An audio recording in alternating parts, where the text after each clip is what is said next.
name is Sheri, and I'm an architect by profession.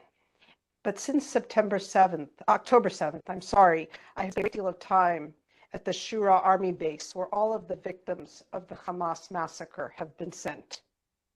I'd like to explain to you why I happened to be there.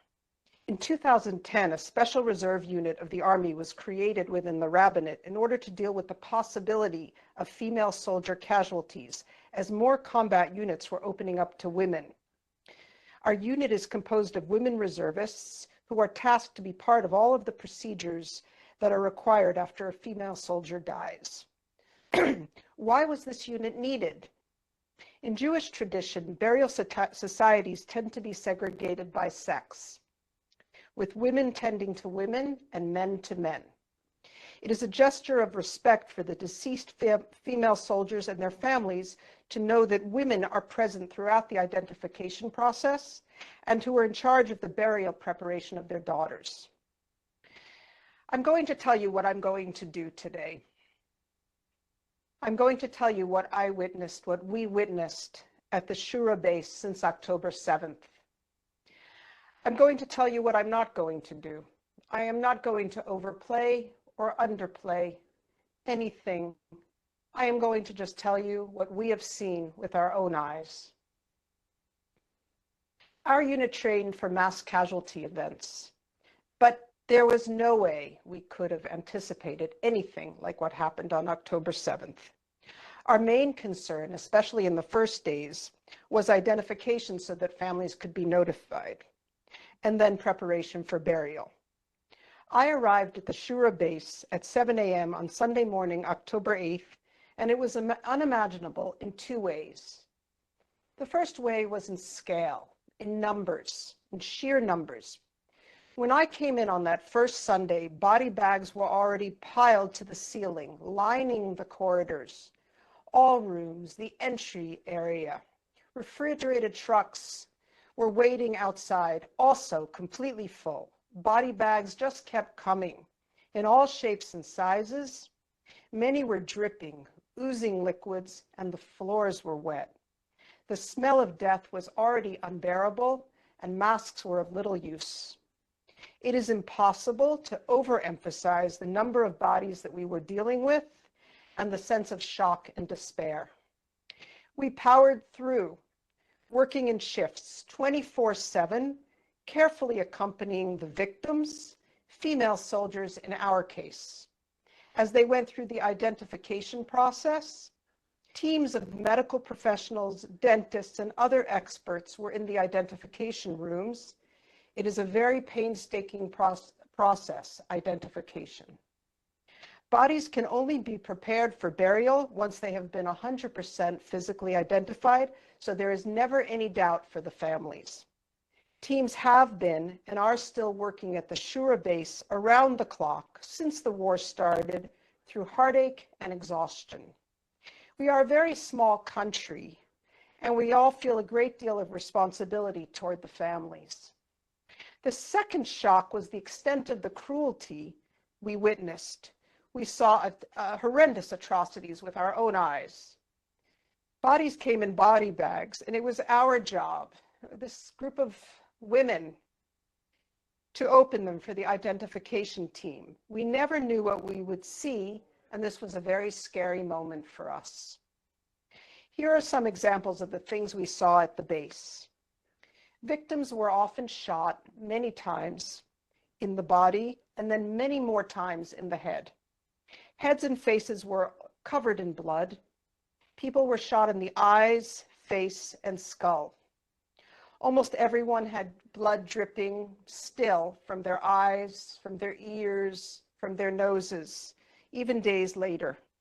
It was often impossible for families to be shown faces, and it seemed as if mutilation of these women's faces was an objective in their murders. Some heads were bashed in so badly that their brains were spilling out and had to be collected for burial.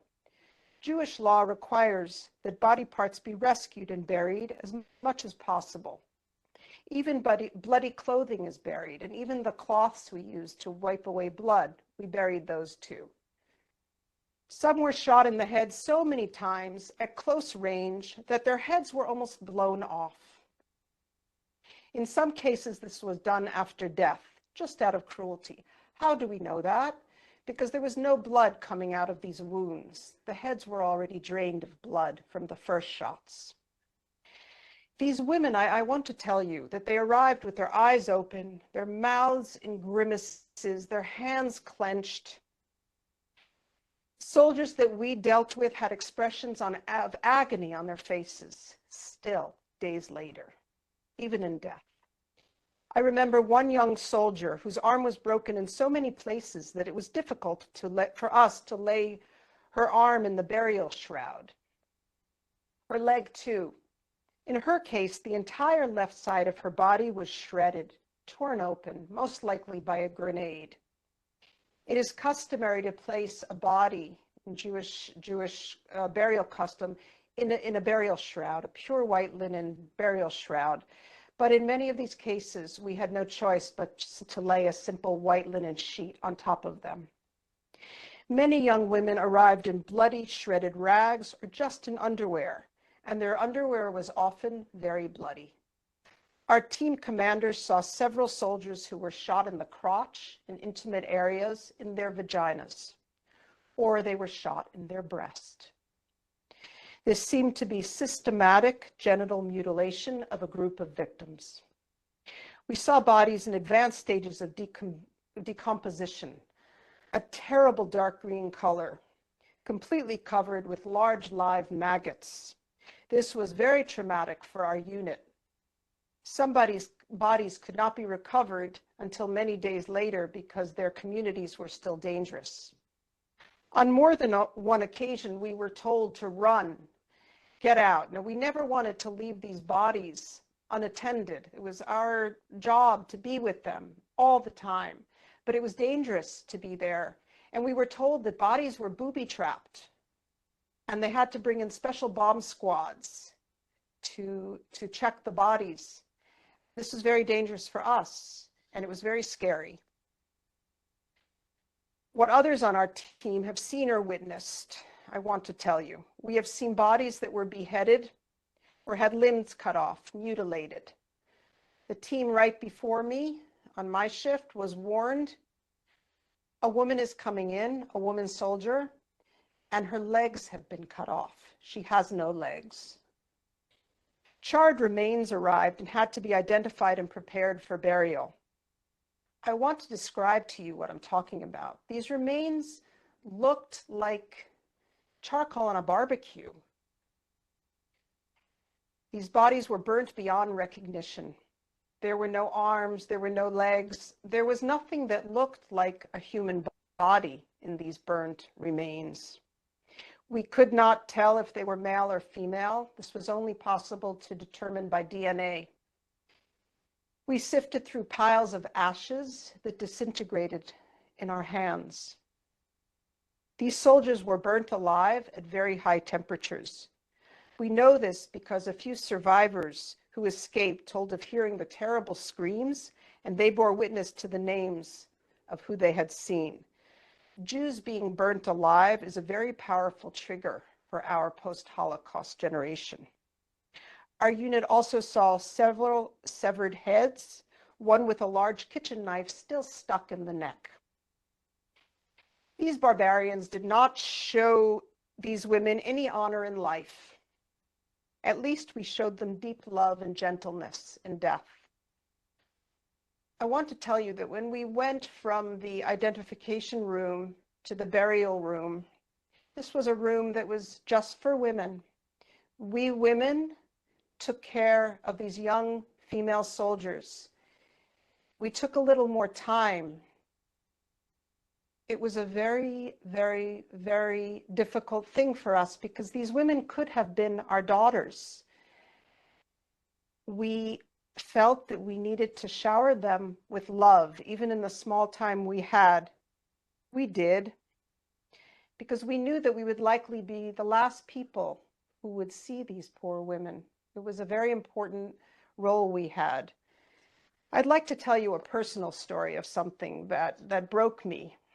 When these body bags came in, I'm an architect. I deal with color, and all we saw over and over again were muted, depressing gray, dark green, dried blood, brown, and suddenly we would see a spark of color. We would see bright red or bright pink, and it was these girls, it was their beautiful manicures. And when we saw this, we are women, we understand that a manicure is something, it's a sign of hope that you'll get off for the weekend and go home to your lover, your husband, and you'll be beautiful for them.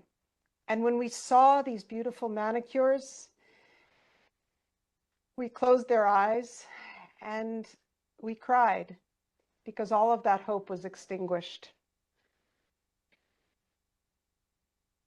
Finally, as a child of a Holocaust survivor, I understand the importance of bearing witness, and that is why I am repeating these unbearable stories to you on behalf of my people and my country.